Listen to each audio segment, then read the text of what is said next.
नमस्ते दोस्तों। आज का वीडियो हमारे करंट अफेयर्स के लिए बहुत इम्पोर्टेंस रहेगा। 22 अप्रैल की अगर हम बात कर लेते हैं तो एवरीबडी नोस कि जो पहलगाम अटैक हुआ है बेलगाम वैली के ऊपर, हमारे टूरिस्ट के ऊपर, उसके बाद इंडिया ने इंडस वाटर ट्रीटी को सस्पेंड किया हुआ है। इस सस्पेंड में वन शब्द का उन्होंने यूज किया था पेपर में, इंडस वाटर ट्रीटी इन अबियंस। अबियंस का मतलब होता है इट विल सस्पेंडेड इधर परमानेंटली और इधर दी टेम्पररी आल्सो। तो ये क्वेश्चंस आता है कि why did India suspend the treaty. तो वी नो द रीजंस कि जो पाकिस्तान प्रॉक्सी वॉर हमारे इंडिया के साथ खेल रहा है, तो उसका तो एक बेसिक रीजन था। लेकिन सबसे इंपॉर्टेंट बात आती है 1965 में जो फर्स्ट इंडिया पाकिस्तान वॉर हुआ था, उसके बाद बांग्लादेश लिबरेशन का 1971 का वॉर आता है, उसके बाद 1990 का कारगिल वॉर आता है, या जो भी इन बिटवीन इन डिकेड्स हमेशा पाकिस्तान द्वारा जो अलग अलग गतिविधियां की जाती है, नाकाम गतिविधियां की जाती है, यहाँ तक इंडिया ने कभी भी इंडस वाटर ट्रीटी को सस्पेंड नहीं किया था। Now this is the first time, ये पहलगाम अटैक के बाद इंडस वाटर ट्रीटी को सस्पेंड किया हुआ है।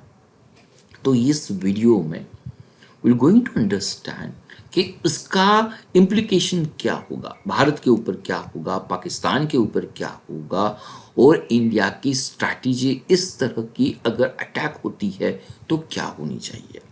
तो this is a very subjective type videos है, उसको अच्छी तरह से समझने के लिए हमें कुछ फैक्ट को समझना बहुत इंपॉर्टेंस होता है। तो definitely will going to understand इसलिए इंडोस वाटर ट्रीटी क्या होती है, कब इम्प्लीमेंट हो गई, इसमें मेडिटेटर कौन था।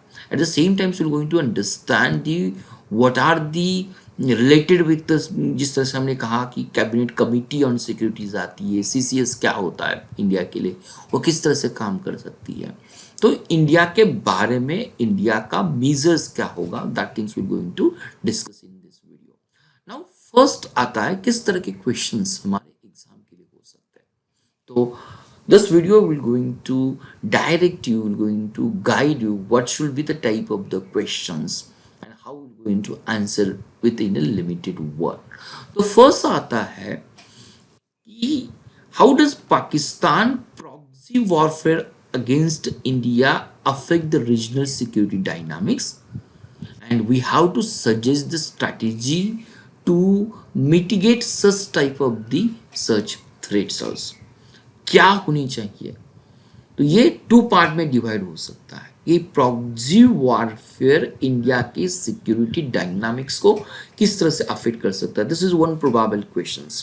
सेकेंड क्वेश्चन ये हो सकता है कि इंडस वाटर ट्रीटी को सस्पेंशन करने के बाद what is its impact on India strategic interest, India के ऊपर भी क्या होगा और पाकिस्तान के ऊपर भी क्या हो सकता है। थर्ड प्रोबेबल क्वेश्चंस बहुत सीधा सिंपल क्वेश्चंस रहेगा कि it is totally based on हमारे लिए जीएस 1 के लिए क्वेश्चन हो सकता है, Indus river system south Asia में उसका सिग्निफिकेंस क्या है। तो सिग्निफिकेंस के लिए एग्रीकल्चर्स में as well as the hydro power project में और ड्रिंकिंग वाटर, कंज्यूमर वाटर के लिए उसका क्या असर हो सकता है, 150 वर्ड्स को आपको आंसर्स करना पड़ेगा। नेक्स्ट क्वेश्चन आता है इंडस वाटर ट्रीटी की क्या प्रोविजंस थी।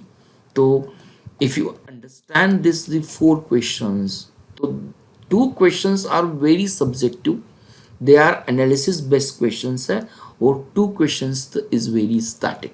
तो ये वीडियो आपको इस क्वेश्चंस को आंसर्स देने में जरूर मदद करेगा।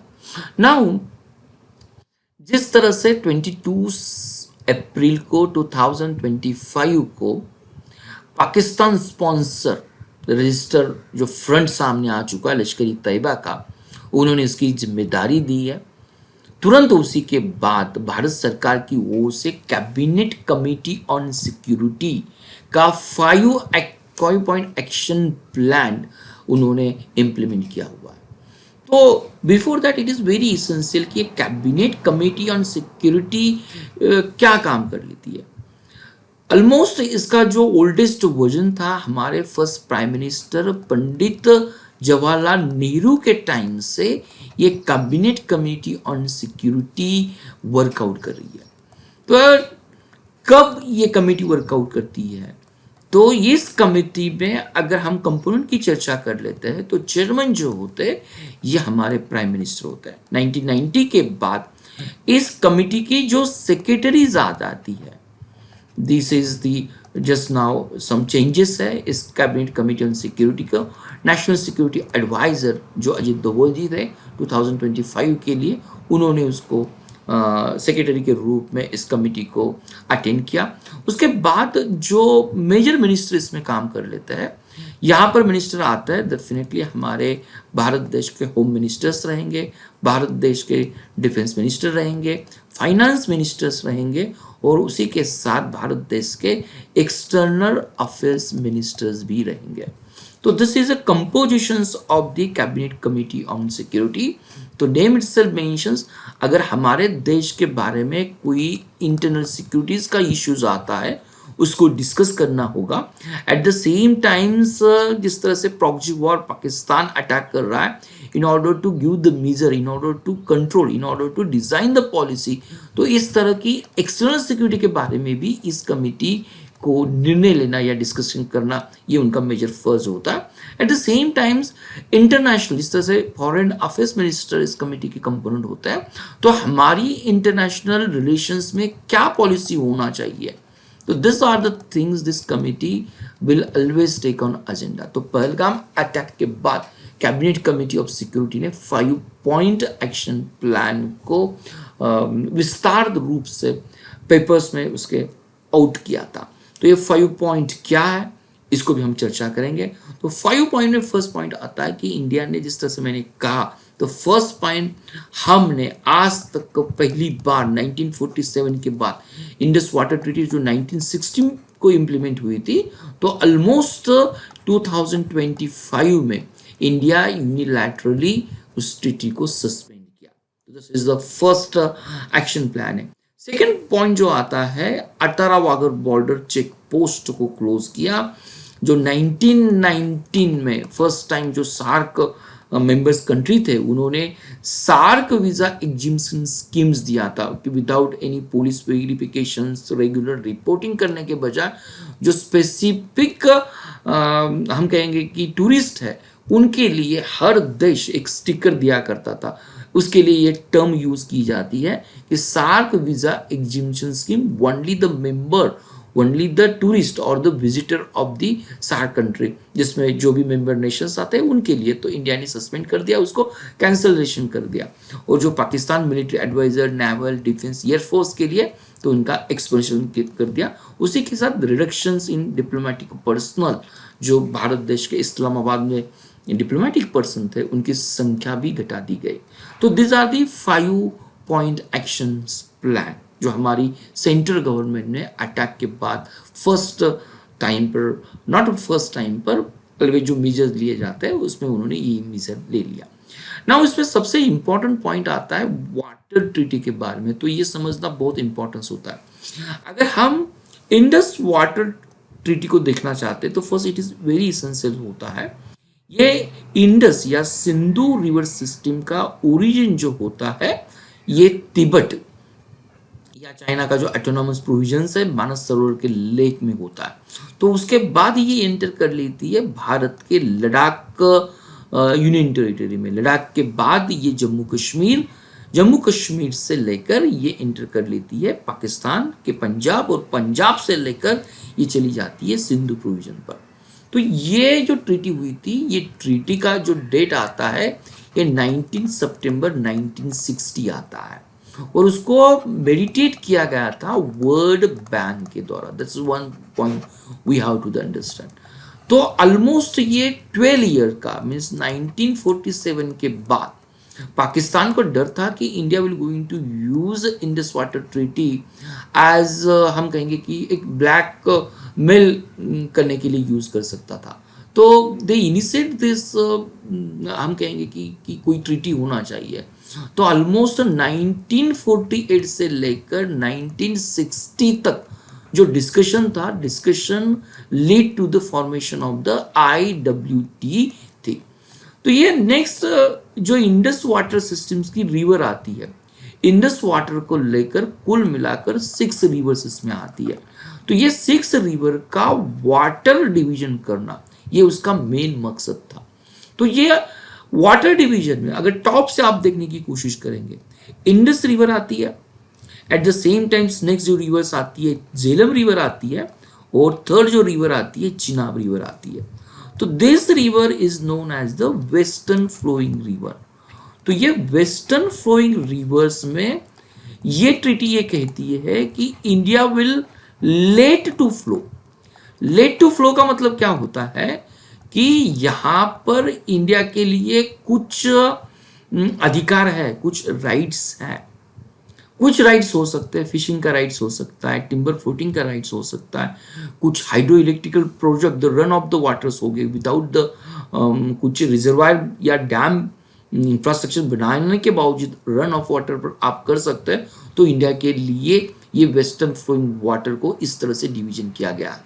तो मोस्टली ये एक्सक्लूसिव राइट आता है वेस्टर्न फ्लोइंग वाटर पर पाकिस्तान का। तो Pakistan could use on this 3 reverse water, dam, reservoir, hydro electrical project, stored water पर कंज्यूमेशन के लिए, ड्रिंकिंग के लिए, एग्रीकल्चर पर्पस के लिए पाकिस्तान का एक्सक्लूसिव राइट्स इसमें आता है। लेकिन जो ईस्टर्न रिवर्स आती है, ईस्टर्न रिवर्स की हम बात कर लेते हैं, तो रावी, बियास और सतलज, ये तीनों रिवर पर इंडिया का एक्सक्लूसिव राइट है। तो this is a simple meaning of the Indus water treaty को इस तरह से डिवाइड किया गया था कि वाटर का शेयर किस तरह से होगा। तो रावी, बियास और सतलज के ऊपर इंडिया का वाटर का एक्सक्लूसिव राइट है। एक्सक्लूसिव राइट का मतलब क्या होता है? इंडिया इसे इरिगेशन पर्पस के लिए, हाइड्रो इलेक्ट्रिकल पावर पर्पस के लिए या इंडस्ट्रियल पर्पस के लिए यूज कर सकता है। There is no need to inform the Pakistan also. अगर इंडस वाटर ट्रीटी जिस तरह से हमने कहा इस इंडस रिवर बेसिन्स को वो डिवाइड कर लेती है, तो इंडिया का राइट्स जो है ये कहाँ पर है, कहाँ तक सीमित है, ये हमें समझना बहुत इंपॉर्टेंट होता है। तो certain run of the river project के ऊपर ये वेस्टर्न रिवर का वाटर का इंडिया के ऊपर राइट होता है। नाउ ये बेसिक समझने के बाद ऑलमोस्ट इंडिया ने हमेशा इस ट्रीटी को अनबायस कहा हुआ है। अनबायस का मतलब क्या होता था? 1960 में जब पाकिस्तान के प्रेसिडेंट अयूब खान और हमारे तत्कालीन प्रधानमंत्री पंडित जवाहरलाल नेहरू, इनके बीच ही जब ये इंडस वाटर संधि इंप्लीमेंट हो चुकी थी, तो according to this treaty almost 80% of the water जो था, अलोकेशन था 6 रिवर का, ये पाकिस्तान को जाता था। तो इंडिया ने हमेशा ये रेस किया हुआ कि दिस इज द ट्रीटी, मैं अनबायस इस शब्द का यूज नहीं करूंगा, इंडिया के लिए डेफिनेटली ये ट्रीटी बायस है। कि इसलिए बायस है कि ऑलमोस्ट 80% वाटर्स एक्सक्लूसिवली पाकिस्तान के पास चला जाता है। तो this things we have to be the understand. Next आता है कि जिस तरह से मैंने आपसे कहा कि 1960 के बाद फर्स्ट टाइम इंडिया ने इस ट्रीटी को सस्पेंड किया हुआ। तो ये पॉइंट हमारे लिए बहुत इंपॉर्टेंट होता है। As a India is a responsible country, world में we are democratic country, we are abide to the rules regulations, international treaty, Vienna agreement हो सकता है। जिस तरह से वियना एग्रीमेंट का 62 आर्टिकल आता है, ये जरूर कहता है कि only under the some specific circumstances change होते हैं तो आप यूनिलैटरली किसी ट्रीटी को सस्पेंड कर सकते हैं। तो दिस इज मोस्ट इंपॉर्टेंट। तो ये वियना एग्रीमेंट जो आता है, तो ये वियना एग्रीमेंट के तहत इंडिया इज राइट ऑन इस इंस्टेंस कि हमने इंडस वाटर ट्रीटी को सस्पेंड किया हुआ है। तो नेक्स्ट पॉइंट आता है, जिस तरह से आपसे मैंने चर्चा की कि ये पाकिस्तान के लिए 6 रिवर इंडस सिस्टम्स है, उनके लिए ये वाटर तो जरूर मिलता है। नाउ मोस्ट इंपॉर्टेंट थिंग, ये हमारे लिए किस तरह से इम्पैक्ट कर सकता है और कब कोई डिस्प्यूट रिजोल्यूशन मैकेनिज्म इस ट्रीटी के लिए ऊपर है या उसके कुछ प्रोविजंस आते हैं। तो कुछ प्रोविजन इसमें इस तरह से आते हैं। एक जो प्रोविजंस आता है आर्टिकल नंबर 3 के अनुसार, कोई भी पार्टिसिपेंट, यहाँ पर पार्टिसिपेंट स्टेट की बात आती है तो ये पाकिस्तान आता है और इंडिया आता है, ये यूनिलैटरली इस ट्रीटी को सस्पेंड नहीं कर सकता। This is one thing, no unilaterally suspension. तो ये जो ट्रीटी है, there is a no end date. तो one things we have to be understand. At the same time state country ये उसे नो सस्पेंशन कर सकता है, सस्पेंड नहीं कर सकता है। तो ये उसकी ट्रीटी की कुछ खासियत है। एट द सेम टाइम्स अगर इंडिया सस्पेंड कर सकता है तो इंडिया ने सस्पेंशन के लिए जो वियन्ना एग्रीमेंट आती है लॉ ट्रिब्यूनल की तहत, तो वियन्ना एग्रीमेंट जिस तरह से हमने कहा लॉ ट्रिब्यूनल की तहत, तो ये 62 आर्टिकल नेशंस को अगर कुछ सर्कमस्टेंसेस चेंज हो जाते हैं, इन इंडिया के केस में हमेशा पाकिस्तान हमारे ऊपर जिस तरह से प्रॉक्सी वॉर इम्प्लीमेंट करता है, तो definitely India could suspend this treaty. तो ये यहीं पर राइट हो सकता है। नेक्स्ट एग्रीमेंट आती है कि यहाँ पर वाटर शेयर करना हो या कोई इंफ्रास्ट्रक्चर प्रोजेक्ट हो, अगर डैम का इंस्टॉल करना हो या कोई run of the water hydrolytic project को इंस्टॉल करना हो, तो इस तरह के प्रोजेक्ट में अगर कोई इश्यूज या कंसर्न आता है तो इन दिस मैकेनिज्म में कुछ कंप्लेंट या 3 टायर डिस्प्यूट रिजोल्यूशन प्रोसीजर होती है। तो डिस्प्यूट टायर रिजोल्यूशन प्रोसीजर क्या कहती है कि दोनों देश में अपना एक परमानेंट इंडस वाटर कमीशन है, इसे हम PIC कहते हैं। तो ये दोनों देश का इंडस कमीशन है, they will going to try their best way इनको रिजॉल्व करना। जो भी कंप्लेंट आती है mutually they will going to discuss और इस वाटर या इंफ्रास्ट्रक्चर रिलेटेड प्रोजेक्ट के बारे में वो डिस्कस करेंगे।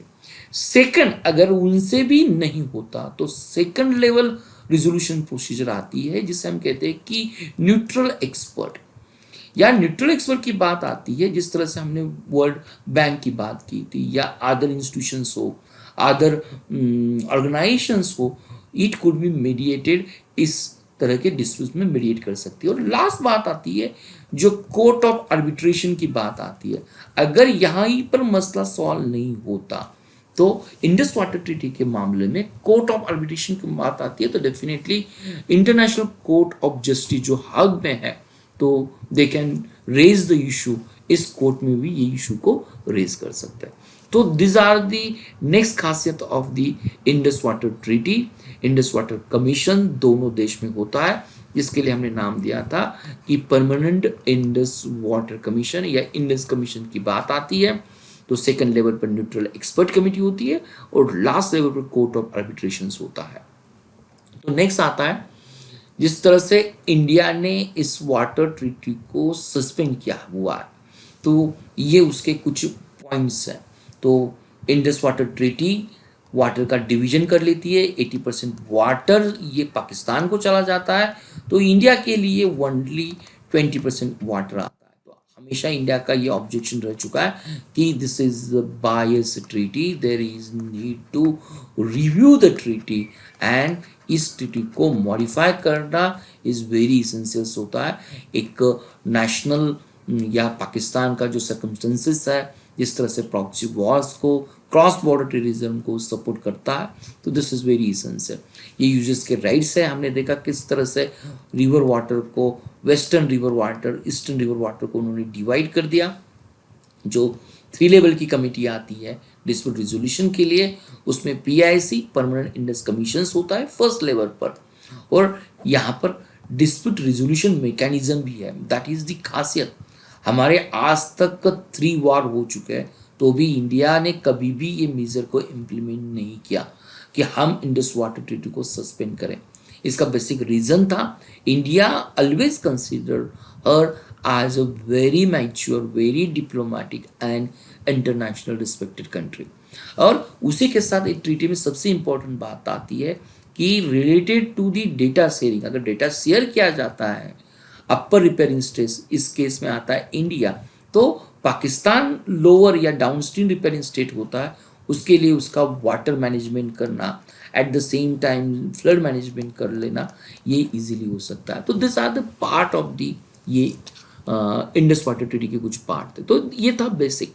जब तक ये हमें बेसिक मालूम नहीं होता, then it is very difficult to understand कि क्या इम्प्लीकेशंस हो सकते हैं इंडस वाटर ट्रीटी के।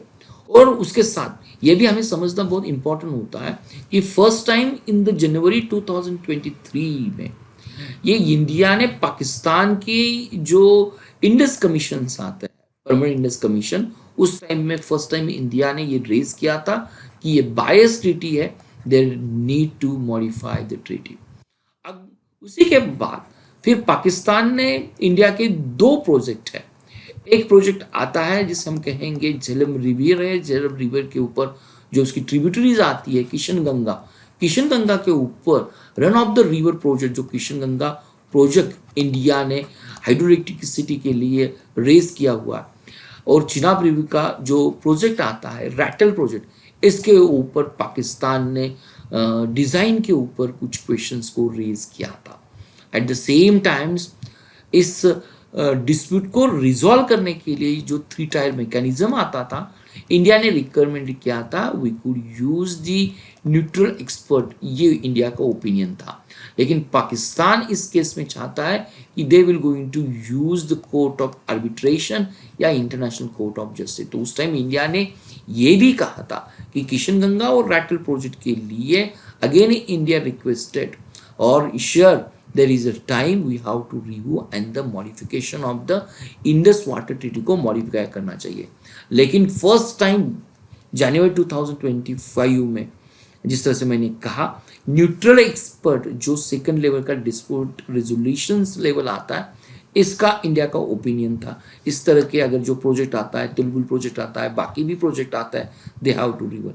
लेकिन first time in the last हम कहेंगे कि ऑलमोस्ट 75 ईयर्स की जो इंडिया की हिस्ट्रीज आती है, नॉट 75 ईयर्स, ऑलमोस्ट 40 20 60 या 65 ईयर्स की जो हिस्ट्री आती है, इंडिया ने IWTO को सस्पेंड किया हुआ। तो वी शुड बी अंडरस्टैंड कि इट इज़ ए टाइम, अगर पाकिस्तान इस तरह की हरकतें हमेशा करता रहेगा तो वी शुड बी अंडरस्टैंड कि ये क्या होना चाहिए।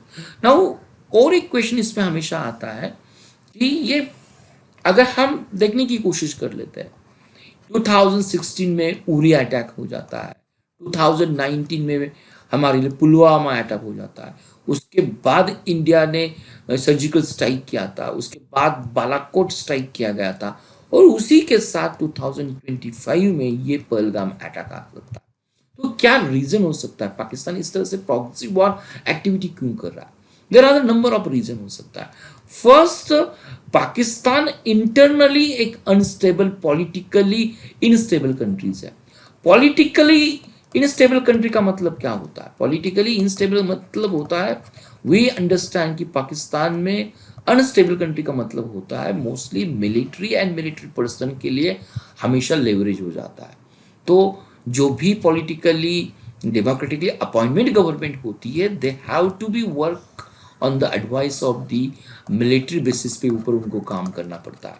तो ये पहलगाम अटैक होने के पहले जो आसिफ मुनीर जी थे, पाकिस्तान के मिलिट्री के प्रमुख, उन्होंने इस कश्मीर इश्यूज को एक जगुआर वेन का एनालॉजी के साथ डिस्कशन किया था। तो वी शुड बी अंडरस्टैंड कि पाकिस्तान के लिए हमेशा, पाकिस्तान मिलिट्री के लिए चर्चे में रहने के लिए, उनका एक एडवांटेज बनाने के लिए, they always raise to issue of the India Pakistan का इशू रेज कर लेते। That is one of the reasons कि मिलिट्री की सुप्रीमेसी होना ये पाकिस्तान की अपनी एक इंटरनल प्रॉब्लम है।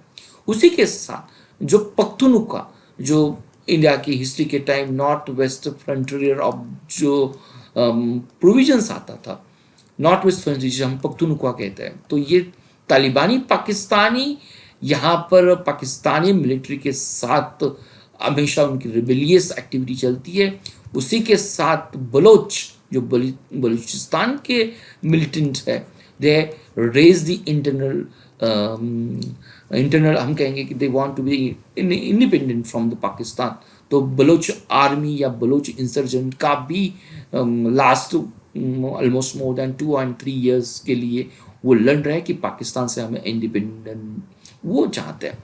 नेक्स्ट फोर्थ पॉइंट आता है कि कंपैरेटिवली अगर हम इंडिया की बात करें, पाकिस्तान के जो ट्रेडिशनल दोस्त है उसमें ऑल गल्फ नेशंस आता है, चाइना नेशंस आता है, या हम कहेंगे कि जो ऑर्गेनाइजेशन ऑफ इस्लामिक कंट्रीज आती है, तो comparatively India has a good relations with them.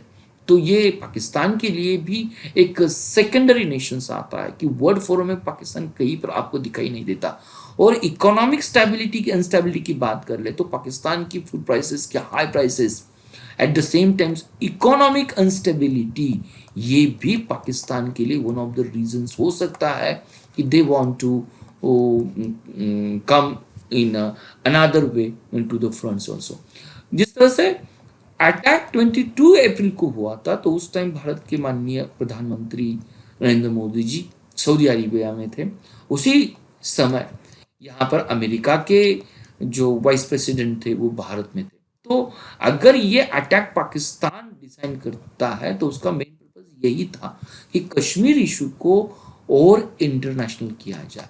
तो ये समझना हमारे लिए बहुत इंपॉर्टेंट होता है कि पाकिस्तान ने इस पहलगाम अटैक के लिए 22 अप्रैल या मंथ ऑफ अप्रैल को क्यों चूज किया। तो नेक्स्ट पॉइंट आता है कि सस्पेंशंस का मीनिंग क्या हो सकता है। जिस तरह से हमने कहा, अगर इंडस वाटर ट्रीटी को हमें समझ में आती है, उसके कुछ प्रोविजन समझ में आता है, तो definitely India will not going to share any data related with water release, related with the flood, or related with the anything related with the Indian river system।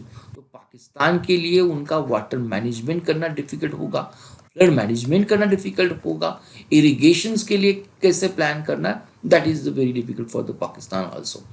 अगर सस्पेंशंस इसका मतलब होता है इंडिया विल गोइंग टू, जो भी western rivers के लिए India के लिए जो रिस्ट्रिक्शंस था, लेट द वाटर फ्लो, ये इंडिया के ऊपर कोई रिस्ट्रिक्शन नहीं रहेगा। तो हाइड्रो इलेक्ट्रिकल प्रोजेक्ट की अगर बात आती है तो only run of the river project, यहाँ पर हम किशन गंगा की बात की है, रैटल हाइड्रो इलेक्ट्रिकल प्रोजेक्ट की बात की है, they are not on the reservoir but they are on the flowing water के ऊपर ये प्रोजेक्ट हमारे हाइड्रो इलेक्ट्रिकल प्रोजेक्ट काम कर लेते। तो फ्यूचर्स में India will going to construct the dam on Jhelum हो, चिनाब हो, इंडस रिवर हो, या उसको वाटर ट्रिब्यूटरीज के ऊपर डैम कर सकता है। तो this is the next point आता है, वेस्टर्न रिवर के ऊपर इंडिया अपनी इंफ्रास्ट्रक्चर्स को और बढ़ावा दे सकता है। Next, according to this treatment, according to this suspension of IWTO, तो पाकिस्तान ऑफिशियल्स जो इंडिया के ऑनगोइंग प्रोजेक्ट होते हैं उनकी फिजिकल लेवल, पर्सनल लेवल पर जो विजिट कर लेते हैं, तो India definitely will not going to allowed the Pakistan Indus commission to visit such type of the project, and definitely अगर इस तरह के प्रोजेक्ट नहीं होते they can't raise the conflict issues on this one. तो जिस तरह से मैंने कहा किशन गंगा प्रोजेक्ट होता है तो इसका लाइफ स्पाइन कैसे बढ़ सकता है, तो ये एक रिजर्वायर फ्लशिंग एक कंसेप्ट आता है, ये हमें मालूम होना चाहिए। रिजर्वायर फ्लशिंग का कंसेप्ट का मतलब क्या होता है, अकॉर्डिंग टू दिस प्रोजेक्ट, अगर इमेजिन करो ये एक हाइड्रो इलेक्ट्रिकल प्रोजेक्ट होता है, तो रिजर्वायर फ्लशिंग का मतलब होता है, इमेजिन करो ये डैम है और ये डैम की एक वॉल होती है, तो हाई फ्लो के साथ जो भी रिजर्वायर के सेडिमेंट होता है, इस सेडिमेंट को अगर हम फ्लो कर लेते हैं तो डेफिनेटली किशन गंगा प्रोजेक्ट हो, रैटल प्रोजेक्ट हो, उनका लाइफ स्पाइन बढ़ सकता है। लेकिन for that purpose only high peak season में ही ये जो प्रोविजंस आता है, हाई पीक सीजन की बात की जाती है तो अगस्त में, तो ये रिजर्वायर को फुल करना, कुछ उसमें रिस्ट्रिक्शन आते हैं, अगर ये रिस्ट्रिक्शंस नहीं होते तो हमारे लिए किसी भी टाइम पर इस सेडिमेंट को बाहर निकालना विथ हाई फ्लो के साथ हमारे लाइव प्रोजेक्ट की गारंटी या उनका लाइफ स्पान बढ़ सकता है। तो ये सस्पेंशंस मीन क्या होते हैं ये आपने समझ लिया। ना उसका इम्पैक्ट क्या हुआ पाकिस्तान के ऊपर, दैट इज मोस्ट इंपॉर्टेंट। जिस तरह से हमने कहा कि अगर जो थ्री रिवर्स आती है, इंडस आती है, उसके बाद झेलम रिवर आती है, उसके बाद जो रिवर आती है इसका नाम आता है चिनाब रिवर। चिनाब जो पाकिस्तान में चली जाती है, पाकिस्तान का आज का जो पंजाब प्रोविजंस आता है, उसके बाद जो सिंध प्रोविजंस आता है, दिस टू प्रोविजंस ये पाकिस्तान के लिए एक ब्रेड, हम कहेंगे कि जिस तरह से हम कहेंगे कि पाकिस्तान के लिए एक आज उसकी इकोनॉमी, आज उनकी फूड सिक्योरिटी पूरे इस पाकिस्तान के एग्रीकल्चर जो राइस के ऊपर है, जो व्हीट के ऊपर है, एट द सेम टाइम जो कॉटन के ऊपर है, it is totally based on this river water project या वाटर के ऊपर होते, definitely it will going to affect it. अगर उनकी फूड सिक्योरिटी किस तरह से साइकिल होता है, अगर वाटर सिक्योरिटी हैम्पर होती है तो डेफिनेटली पाकिस्तान के लिए फूड सिक्योरिटी हैम्पर होगी। अगर फूड सिक्योरिटी हैम्पर हो सकती है तो डेफिनेटली एक इकोनॉमिक अनस्टेबिलिटी उसके ऊपर हो सकती है। तो that is the one of the most important part, हम कहेंगे कि इंडस वाटर सस्पेंशन से क्या हो सकता है। हम अच्छी तरह से जानते हैं पाकिस्तान की जो जीडीपी है, ऑलमोस्ट मोर देन द 25% ये एग्रीकल्चर के ऊपर आज भी काम कर लेती है। अगर हम पाकिस्तान का एग्रीकल्चर बेस्ड एम्प्लॉयमेंट देखना चाहते हैं तो लगभग ये 16% आता है। अगर इंडस वाटर ट्रीटी को सस्पेंड करने के बाद वाटर स्कार्सिटी के साथ एग्रीकल्चर क्राइसिस, ये पाकिस्तान के लिए आने वाले दिन में this will be their implication. जिस तरह से हमने कहा इकोनॉमिक और फूड सिक्योरिटी फॉल आउट किस तरह से हो सकता है, बिकॉज पूरी पाकिस्तान की इकोनॉमी या फूड सिक्योरिटी इस दो प्रोविजंस की बेस्ट एग्रीकल्चर प्रैक्टिस के ऊपर, इनडायरेक्टली इरिगेशन के ऊपर डिपेंड कर लेती है। अगर ये तीनों वाटर के ऊपर अगर भारत अपनी आने वाले दिन में इंफ्रास्ट्रक्चर्स को बढ़ावा दे सकता है, may be through the dams और मे बी इन तरह के कैनल रन कर या कैनल का इंस्टॉल कर तो पाकिस्तान के लिए लॉन्ग टर्म इसमें इम्पैक्ट हो सकता है। तो वीक वाटर स्टोरेज की कैपेसिटी हम अच्छी तरह से जान सकते हैं। आज भी पाकिस्तान के लिए कंपैरेटिवली वाटर स्टोर करने के लिए इतनी बढ़िया डैम्स नहीं है कंपैरेटिवली टू इंडिया। तो जो ग्राउंड वाटर सिक्योरिटीज आती है due to the high exploitation of the ground water, आज भी Pakistan will going to affect without the Indus water treaty, अगर पानी नहीं मिलता। तो अगर ये नहीं होता तो पाकिस्तान के लिए आज भी पॉलिटिकल और सोशल इंस्टेबिलिटी होती है किसी नेशन के लिए। अगर इकोनॉमिक अनस्टेबल है तो नेशन पॉलिटिकल अनस्टेबल और सोशल अनस्टेबल की ओर बढ़ता ही है। और इंडिया वही चाहता है कि पाकिस्तान जिस तरह से इंटरनेशनल लेवल पर कश्मीर इशू बनाना चाहता है, जिस तरह से इन बिटवीन ये टेररिस्ट द्वारा भारत में जम्मू कश्मीर या जो भी हमारे लिए पर्यटन या टूरिज्म को बढ़ावा मिल रहा था, और सबसे वजह मोस्ट इंपॉर्टेंट आती है आर्टिकल 370 को कैंसिल करने के लिए। Everything will looks like a common in Kashmir. वहाँ पर विधानसभा के इलेक्शंस भी हो चुके थे, सीएम भी बन चुका था। Yes definitely it takes times to also that one. तो पाकिस्तान इस तरह की हरकतें कर कर भारत में अनस्टेबिलिटी को अंदाज या बनाना चाहता है। तो ये इंडस वाटर ट्रीटी ये फर्स्ट मीजर्स है पाकिस्तान की इस हरकत को तोड़ने के लिए। अगर हमारे एग्जाम में इस तरह की क्वेश्चंस आती है तो we should be answers in that ways also. लेकिन एट द सेम टाइम हमारे इंडिया के ऊपर भी उसका क्या असर हो सकता है।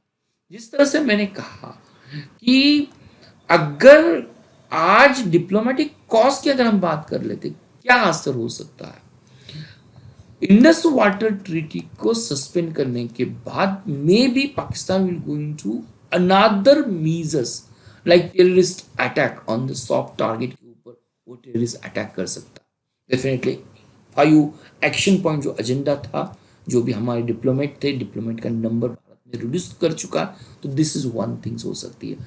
नेक्स्ट इंपॉर्टेंट बात आती है जिस तरह से इंडस वाटर ट्रीटी को भारत ने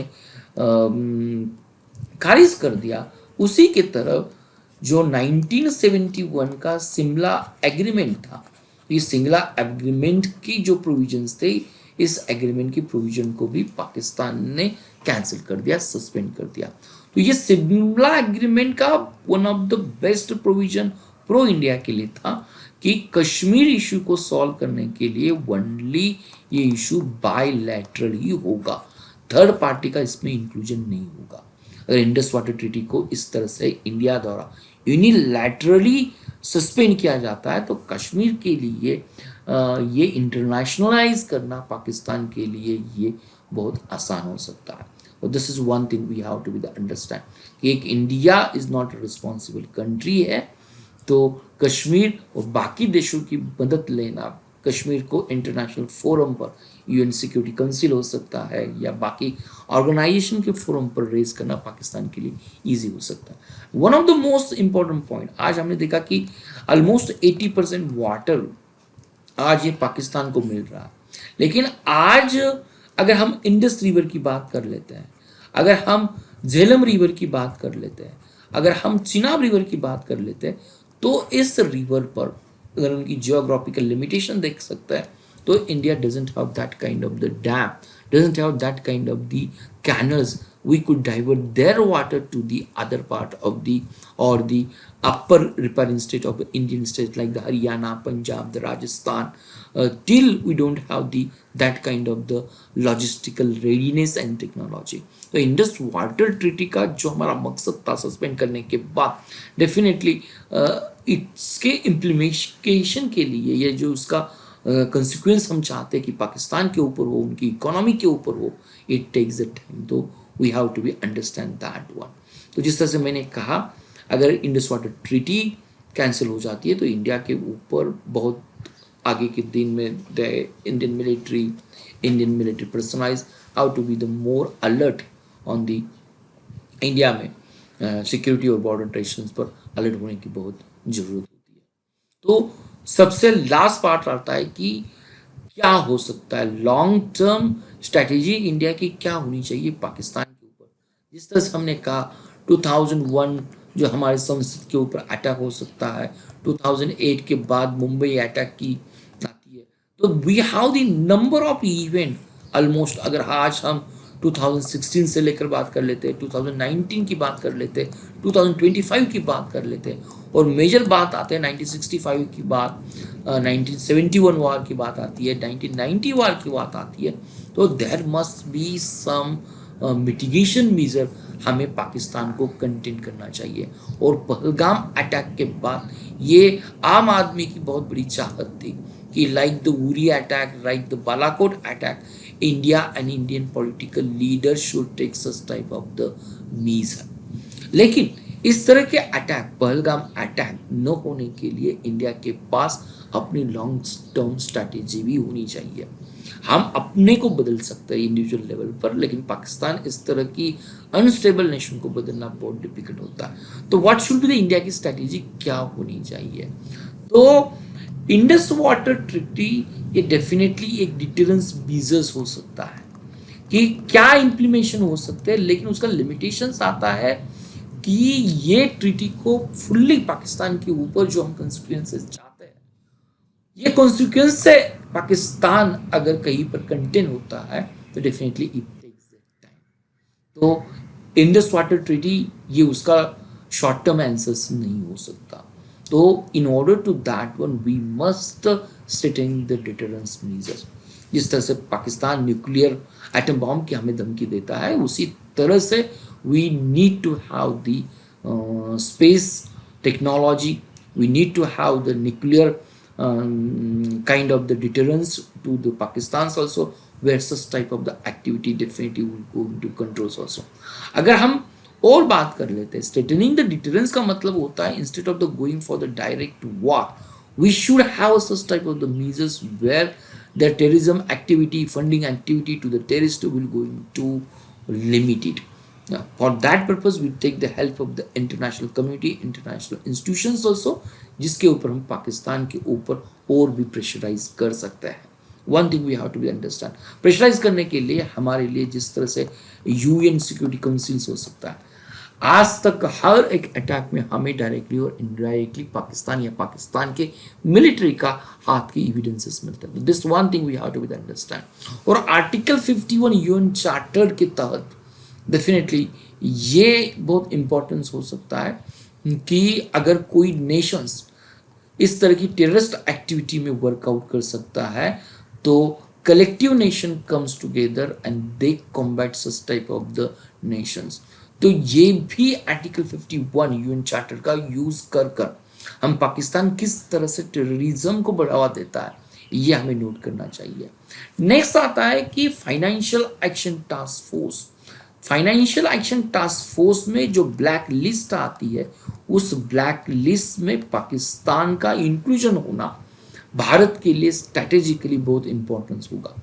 जब तक पाकिस्तान इकोनॉमिकली अनस्टेबल नहीं बनेगा तब तक it will not be giving such type of the measures कि भारत में टेररिज्म जो भी बढ़ावा देता है ये पाकिस्तान की इकोनॉमिक को और हमें हैम्पर करना चाहिए। तो this is one of the next measures होना चाहिए कि फाइनेंशियल एक्शन टास्क फोर्स की तरह हम उसको ब्लैक लिस्ट में इंक्लूड करने के लिए कोशिश कर सकते हैं।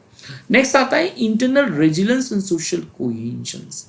Social cohesions, internal resilience meaning ये आता है कि पहलगाम अटैक के बाद फर्स्ट टाइम ये हो चुका है कि local people they comprehensive basis पर इस अटैक को उन्होंने एक निषेध किया हुआ, इस अटैक को उन्होंने एक अलग अंदाज से देखा है कि इस तरह के अटैक इंडियन टूरिस्ट के ऊपर on the basis of religions नहीं होने चाहिए।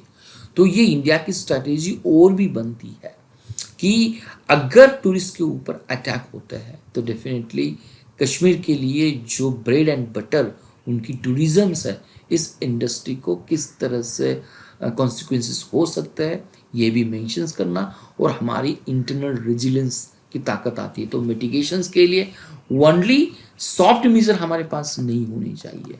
तो we have to use like Israel की तरह हमारी डिटरेंस पावर इतनी स्ट्रांग होनी चाहिए। Already we show through the Uri attack to the Balakot attack और इस टाइम लोग भी इस तरह के मेजर्स को देखना चाहते हैं कि there should be some lessons to the Pakistan also. तो we should be more advance technologically in order to जो क्रॉस बॉर्डर टेररिस्ट हमारी फेंस को क्रॉस कर आता है तो we need that kind of the advance technology. हमारी सर्विलेंस ज़्यादा होनी चाहिए। और ये जो लूप होल था पहलगाम पर जहाँ पर सबसे हमने शांति का महसूस करते हैं टूरिस्ट के ऊपर जो मिलिट्री पर्सनल का मौजूद नहीं रहना ये भी हमारे लिए कुछ टेक अवे पॉइंट्स जरूर हो सकता है। तो माय डियर फ्रेंड्स होपफुली जो 5 पॉइंट एक्शन प्लान है इसके तहत भारत आने वाले दिन में पाकिस्तान को all the levels not only the security और military actions but definitely through the international हम कहेंगे कि इंटरनेशनली बॉयकॉट कर पाकिस्तान के ऊपर कुछ ना कुछ हमें मेजर्स लेना चाहिए तो भी ये जरूर हो सकती है। मुझे पूरी उम्मीद है ये छोटा सा वीडियो था, इंफॉर्मेटिव था, कुछ हमने टेक्निकल टर्म्स को यूज़ किया हुआ। Hopefully you will enjoy such type of the video.